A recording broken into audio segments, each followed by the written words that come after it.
This plant right behind me is actually where coffee comes from, so today we're gonna make some. The first step to making a good cup of coffee is by only picking the ripe coffee cherries. When the cherries are ready to be picked, they should be nice and red, just like these. After picking the cherries, it was time to head to the kitchen. Back at the house, I gave the coffee cherries a quick rinse. Then it was time to remove the seeds, which are actually the coffee beans that we know and love. After separating out all the coffee beans, it's time to let them ferment. So you want to add them to some fresh water, scoop off all of them that float, and let them sit. It's been about 48 hours, and it's time to check on our coffee beans. At this point, the water should be murky and the beans should be rough to the touch. I patted them dry with some paper towel and then set them in the sun to dry for a couple hours. After they finished drying, it was time to remove the parchment layer. This is the layer around the seeds that kind of looks like plastic that you need to remove before roasting. Now it's time to roast the coffee. I added them to a pot and stirred frequently to make sure they wouldn't burn. Personally, I like a medium roast coffee, so once they looked like this, they were perfect. The beans that I foraged were smaller than the ones that you'll buy at the store, but they look pretty similar. At this point, it's starting to smell really good. Next, I ground the beans.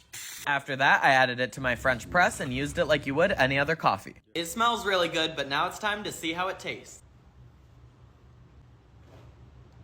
That's actually really good. Because I lightly roasted the beans, the flavor is a lot less bitter than your average black coffee. And I'm not typically a fan of black coffee, but this is great by itself. Making this coffee from start to finish was definitely quite the process, but in the end, I would say that it's really good. Now I'm gonna finish my coffee, but get outside and see what you can find.